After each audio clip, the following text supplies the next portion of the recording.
Maybe you've heard the phrase keeper of the home, but what does that even mean? In this video, we'll look into the significance of this centuries-old phrase. We will explore the historical responsibilities and characteristics of a keeper of the home, and find out if this role can positively impact family dynamics and relationships, as well as work to maintain a harmonious and organized household today. Whether you're a stay-at-home mom, a working mom, or a homemaker, or simply someone who just wants to create a more peaceful living space, this video is for you.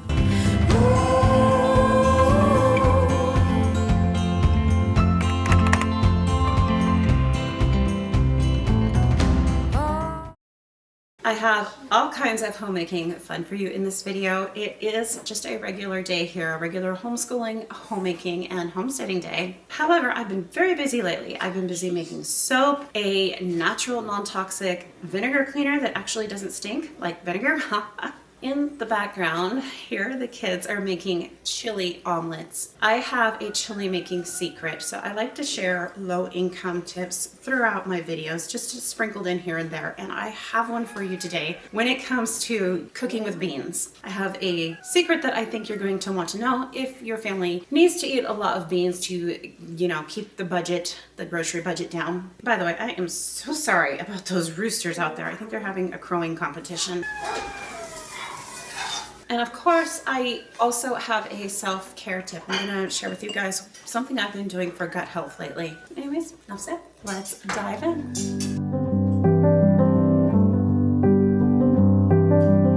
We will begin our talk with discussing what a keeper of the home is, and we'll do that throughout the video. And before I jump into that, let me just explain what's happening in these scenes.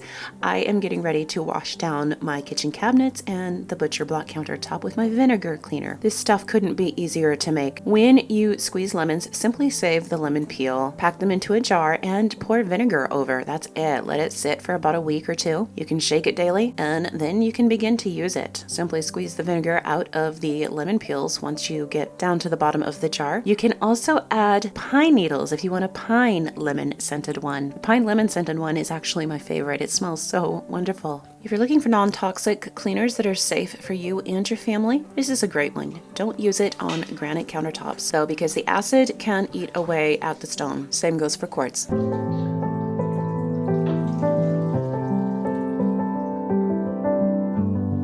Did you know that the concept of being a keeper of the home dates back centuries? The phrase comes from Titus 2:5, where the early Christian young wives with children were encouraged by the older women to be discreet, chaste, keepers at home, good, obedient to their husbands, that the word of God not be blasphemed. When this verse was written over 2,000 years ago, the world was very, very different than it is today.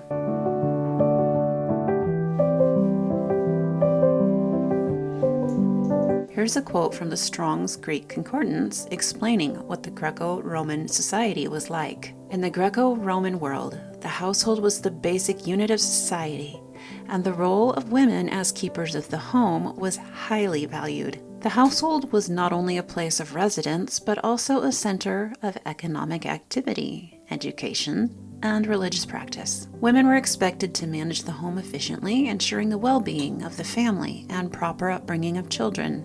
But that's not all. In additional concordances like the Strong's, the keeper of the home also can include being a guard of the home.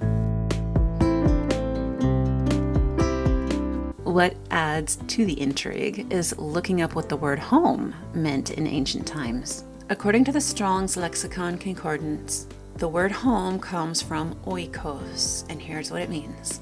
The Greek word oikos primarily refers to a physical structure or dwelling place, such as a house. It can also denote the people who reside within the structure, thus extending its meaning to household or family. Throughout history, women have been at the forefront of this role, taking on the responsibility of managing the household, raising children, and supporting their loved ones. Why is this? And why in the Bible does it command young women to be keepers of the home and not men? Is it a case of good old-fashioned misogyny, like we have been conditioned to believe? Is it the patriarchy? Or is it possible there's actually some science behind this centuries-old verse? Let's explore this. Let's first get an idea of the value of a keeper of the home. I think the best way to get an idea of a keeper of the home's value is by contrasting this position with the absence of a keeper of the home. In today's fast-paced world, where women have been swept up into proving they can do everything men can do, the value and importance of having a pillar of strength in our households, someone who keeps everything together and ensures that our families are happy and thriving, has become a foreign concept.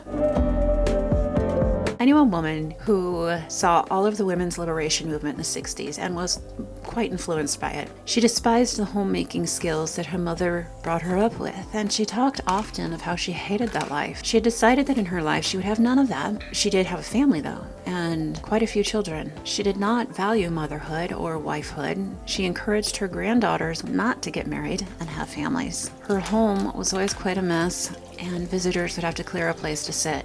Her husband was always working hard, and he would come home and oftentimes make dinner too. The messes everywhere stressed him out tremendously. He had PTSD from fighting in one of the previous wars. Their children fought consistently all the time, and they grew up with tremendous trauma and dysfunction that to this day they never fully recovered from. She wasn't into making meals for them very often and was definitely not the nurturing type, so they grew up with eating disorders and health problems from malnutrition. The children grew to have skewed perspectives of the world, and some were and are incapable of being involved caring parents in large portions of their own kids' lives.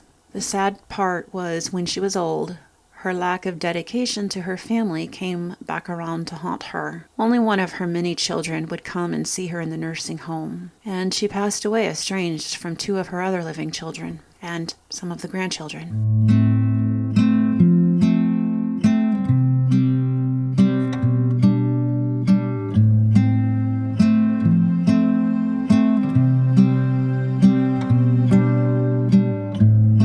This story isn't uncommon. Kids that grow up in a home where there was no keeper suffer, as I've pointed out in one of my articles entitled, "What is a Homemaker?" I'll link to that below. The fact is, anyone that lives in a home needs to know some skills of being a keeper of the home. Somebody's got to do the job.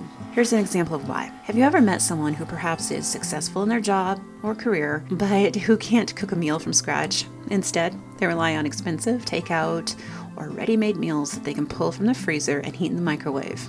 Or maybe they can't do laundry or clean worth a darn, and consequently, they expect others to do this for them. Do you enjoy those kinds of people? Do you enjoy spending time around them? Do you enjoy picking up after them? You can probably bet that that person either did not have a keeper of the home in their lives, or else the keeper of the home didn't train them how to care for themselves. The cold facts of life are that somebody has to make the food, somebody has to do the laundry, somebody has to do the cleaning. It's a basic principle of life. Living human beings need food, clothing, and housing. If everybody's too good to do any of those things, then who will?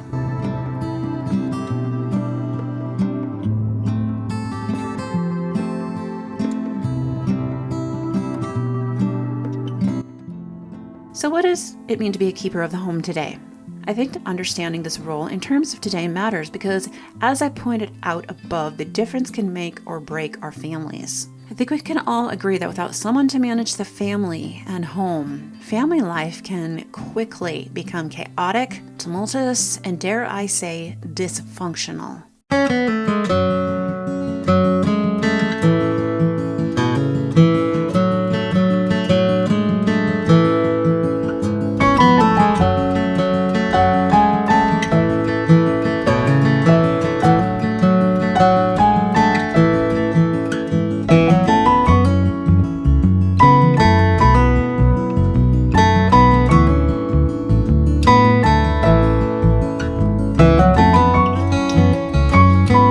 2,000 years ago, society was set up quite differently than it is today, though. Unfortunately, today, many women with families have to balance more. One example is more than half the people living in the United States don't even own a home. The bank does. If you're going to be a keeper of the home, you kind of need a home to keep, and that you can rest knowing you'll actually be able to keep and not lose. And then a foreclosure. It is becoming increasingly difficult to have a family and get a home on one income. So a lot of the women today are finding they need to balance more. They need to balance being a keeper of the home and jobs. And everywhere we look, we see women so stressed, burdened, and crying out over the loads mentally and physically. You can't take a trip on social media without seeing some woman mourning about all of these loads, and that the family load isn't equal. Everything always falls on the women, we hear. Why is it that the bulk of home responsibility, the majority of all things related to the kids and the home or the mental load, why is it falls mostly on the women of the house in most homes? I am not going to lie, the enemy has worked to divide families, divide spouses, divide parents from children. It seems so many fathers these days do not know how to lead their families and teach their families like the Bible commands them to do, specifically with their children in Deuteronomy. So I will say that I do see that that is a problem, but it's more than that. I think a couple things need to be considered here. The first one is this a new thing? If we look back at the Bible to around 3,000 years ago, give or take, we have the Proverbs 31 woman as an example. That woman kept her home, took care of her family, and held down a job. It's amazing to read all that she balanced. So apparently this is nothing new. Women have had to balance multiple plates for centuries. So what's changed? I think that part of the problem is the way we're viewing our jobs as keepers of the home. Society has taught us that there's honor and glamour in having a career that we put above all else. In reading about the Proverbs 31 woman, I think a key takeaway is that although she had a job and many spinning plates, it was not for herself. It wasn't for her glory. It was all for her family. Another point is society has taught us that there is shame and dishonor in being a homemaker, a stay-at-home wife or mom, or just a housewife. There is no honor to being a keeper of the home like there used to be. Another problem is society has taught us we need more. We need tummy tucks and jug jobs so it isn't evident we ever gave birth. We need false lashes and the latest expensive hair coloring trend, Botox, new sofas, Pinterest homes on Nob Hill, and shiny cars and whatever else the media sells. I am not going to tell you that life on this earth should be easy. The Bible tells us we will struggle in this life and world. The struggle is a whole lot worse when we don't value the right things and instead value unnecessary things for vanity purposes. Once you learn to trim the fat, so to speak, live within your means and without the things you don't actually need, the load does become a lot lighter.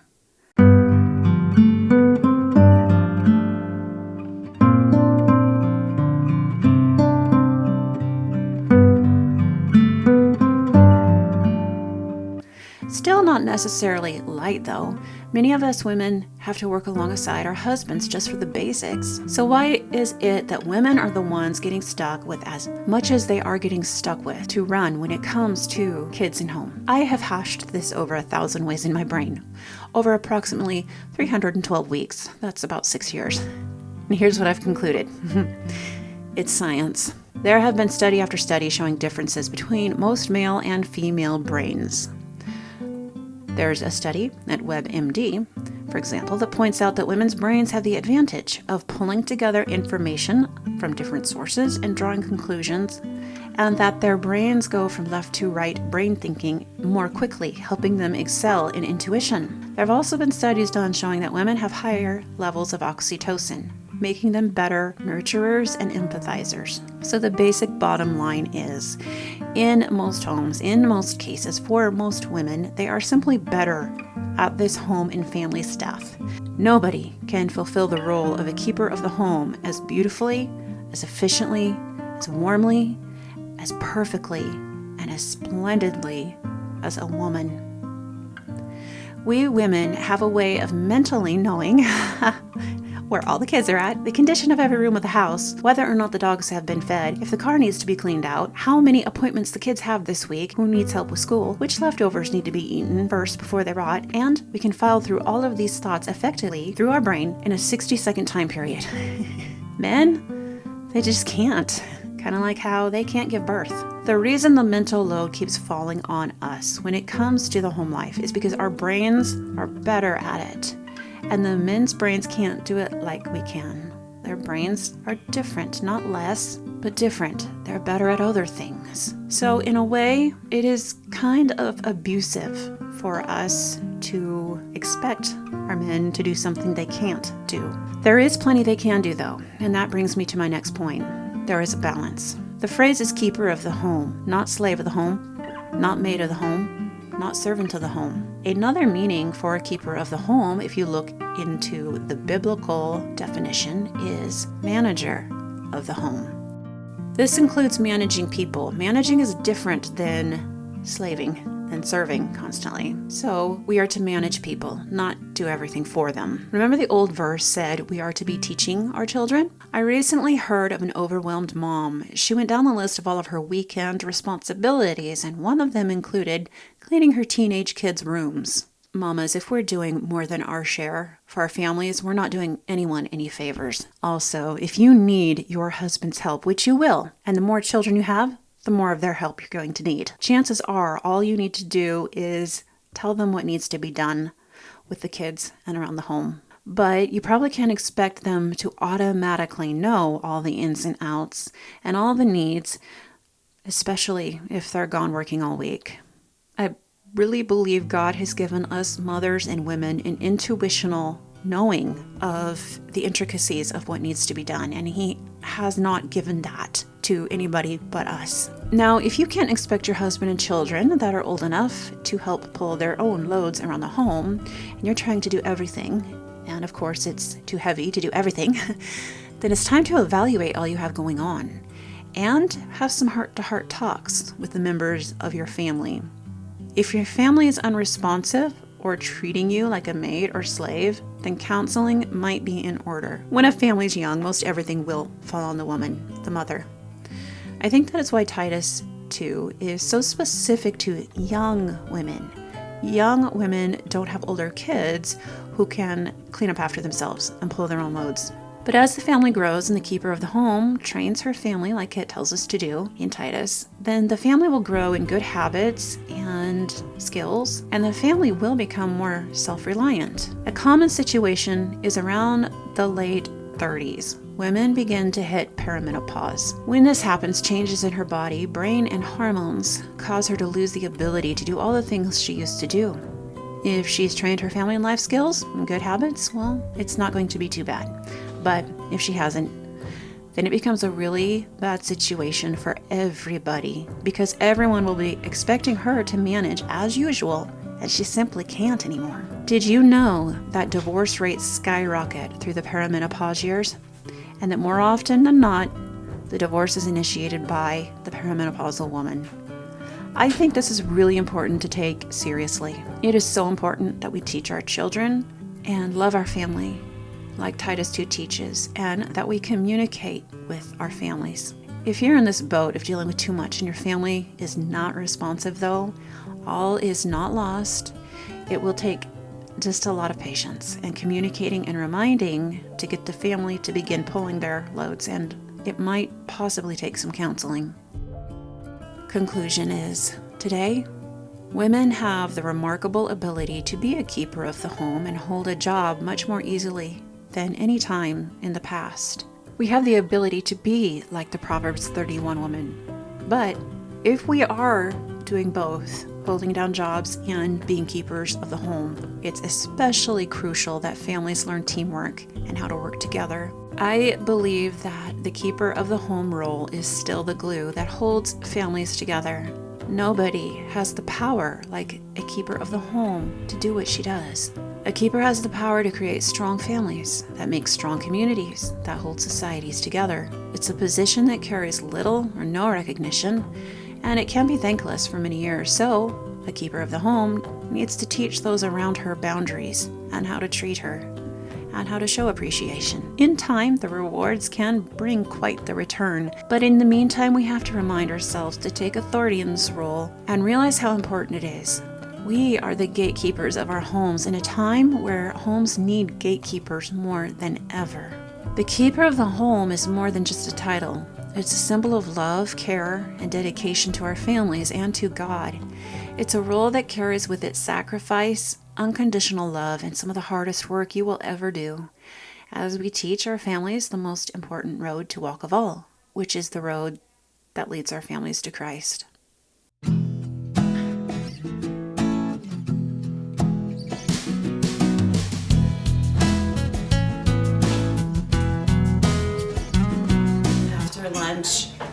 when I usually try to take my break. I find that after lunchtime, usually around 1 to 3, I just get so tired and I just need a little break. So I'm taking my tea break. There are no lines of work that I can think of that are legal where a person is not given a couple breaks, especially on like a 12-hour shift. There are usually breaks, including a lunch break somewhere in there. Stay-at-home motherhood is the only line of work where there are no breaks because we rarely give ourselves a break.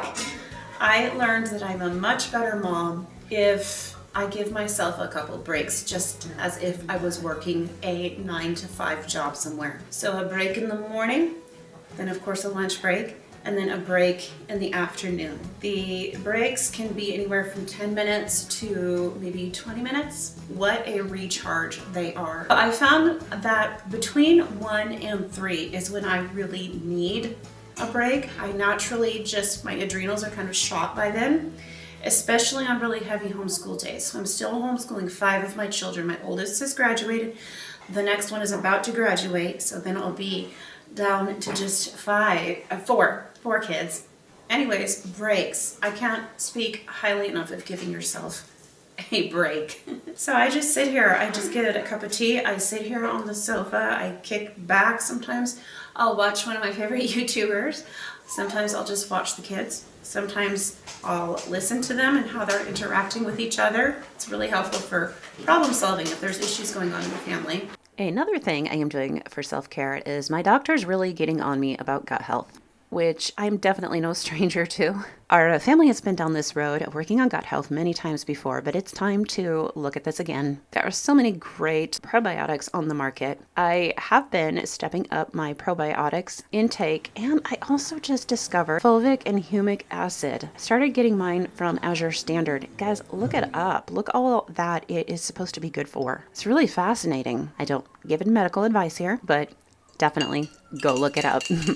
Speaking of gut health, let's talk about that bean trick. While I'm taking my tea break today, I'll tell you guys that chili secret, the beans secret. All right, if you're low income, you're always looking for ways to save on groceries, right? Beans. Beans are super cheap, they're affordable. I am not a fan of beans, I'll be honest, but I have found ways to make them to where I don't mind them or where I do like them. The problem with beans though, we all know the old saying, beans, beans, the musical fruit, beans, beans, they make you too, right? Years ago, I discovered a way around that. And then I forgot. I just stopped doing it. I guess life got really busy and I stopped doing this method of soaking and straining beans that I used to use. And it's more than just soaking and straining. There is more to it. It works. It works so well to reduce any kind of flatulence or discomfort. Not kidding. It's miraculous the way it works. Beans done without doing this method, they tear me apart. They tear my gut apart. Here it is. You take the beans and soak them for 2 days. I usually like to soak them for at least 24 hours, straining and washing them a few times. After the 24 hours, I bring the beans to a boil, strain that water off. And I don't let them boil long. You don't want to let them boil long, but I bring them to a boil, strain that water off, rinse them, then do this again. And I repeat the boiling, straining process 3 to 4 times, maybe even 5 times. I might have done it 5 times last time I did it. Then I just proceed with the regular cooking. It makes the beans super soft. It seems to cook away and wash away all of the chemical constituents in the beans that cause digestive disturbances for so many people. That's my low-income grocery tip for you guys today. Eat more beans, and if you cook them this way, you will find less digestive disturbances if you're anything like our family. And again, disclaimer, might not work for everybody, but it definitely works for us. I was blue.